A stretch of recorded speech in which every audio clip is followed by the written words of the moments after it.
หอมเนี่ยก็บอกว่าให้ถามถึงให้ต้องให้ถามถึงความหลังนะเพราะว่าความหลังเนี่ยพ่อแม่เนี่ยจะจับได้เบื้องต้นเลยผมก็ถามคำถามง่ายๆเลยครับบอกแม่จำหนูได้ไหมนะฮะครับแรกๆเลยแม่เพราะว่าฉันกลัวถามว่าเป็นใครมาจากไหนอะไรเงี้ยนี่เริ่มแรกนะครับพอเดินไปเรื่อยๆเนี่ยแล้วเราหมั่นถามว่าแม่จำหนูได้ไหมแม่ก็บอกว่าเริ่มจำได้พอผมรู้ว่าแม่เริ่มจำได้ผมก็จะถามเรื่องเกี่ยวกับพี่น้องเนี่ยไม่ได้ถามเรื่องอื่นบอกแม่มีลูกกี่คนในครอบครัวถามในครอบครัวแม่ก็บอกว่ามีลูก5 คนโอ้โหผมก็ถามแม่มีคนโตชื่ออะไรนะคนโตชื่ออะไรก็บอกว่าชื่อนุยแล้วแม่คนที่2ชื่ออะไรชื่อแต้วคนที่3ชื่ออะไรชื่อแม่คนที่4ชื่ออะไรชื่อวลาคนที่5ชื่ออะไรชื่อตะวันนะแล้วเราก็เริ่มชวนคุยนะชวนคุยไปจนกว่าแม่เนี่ย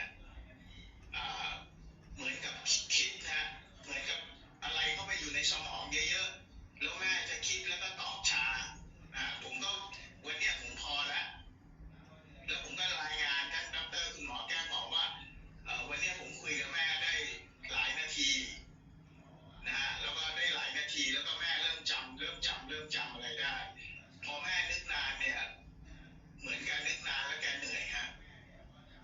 พอเหนื่อยเสร็จปุ๊บผมก็พอละแล้ววันรุ่งขึ้นนะผมก็ปรึกษาคุณหมอนะคุณหมอบอกว่าอาจจะเพิ่มไปครึ่งหยดหรือหยดหนึ่งลองดูกับรักษาแบบอย่างเงี้ยต่อเนื่องนะฮะทีนี้พัฒนาการของแม่เนี่ยพอจำลูกได้แล้วผมก็ถามว่าแม่เป็นคนที่ไหนเกิดจังหวัดอะไรนะฮะแม่ก็อันนี้ผมถามคำถามที่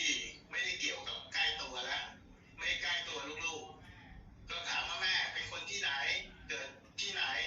แม่ก็บอกว่าเกิดจังหวัดปทุมธานีตำบล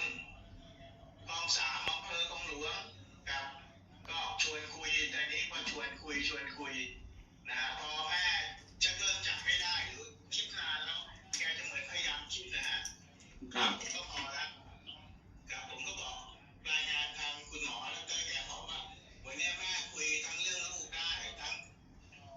คำถามที่ผมถามไปก็จะบอกว่าเกิดที่ไหนก็จำได้ครับแต่นี้คุณหมอเขาบอกว่าลองให้พัฒนาการไปเรื่อยๆถามอะไรไปเรื่อยๆให้แกคิดนะฮะทีนี้ก็พอได้ในระดับหนึ่งนะฮะไม่นานนะคุณแม่ก็เริ่มคุยรู้เรื่องแล้วครับคุยรู้เรื่องตั้งแต่สมัยผมเป็นเด็กๆนะผมบ้านผมอำเภอคลองหลวงเนี่ยมันจะมีแต่คลองฮะบ้านผมอยู่แถวคลองรังสิตนะแล้วแม่ก็แม่ก็เล่าให้ฟังว่าตอนเด็กๆเนี่ยทำพวกห่อหมกทอดมันก๋วยเตี๋ยวให้ผมไปเดินขายนะให้ไปเดินขายตามบ้านนะฮะสมัยก่อนมันมีแต่เรือนะบ้านผมแถวรังสิตแม่ก็เริ่มจำได้ครับพอเริ่มจำได้เสร็จก็ทีนี้ก็ชวนคุยไปเรื่อยๆชวนคุยแต่นี้ระยะเวลาเนี่ยจะคุยที่เป็นเวลาที่สั้นนะที่เล็กนี่ก็คุยได้ยาวไปเรื่อยๆแต่พอแกเริ่มจำเนี่ยสิ่งที่ผมสังเกตดูแกก็จะพูดในสิ่งที่แกนึกขึ้นได้เป็นเรื่องเป็นราวนะ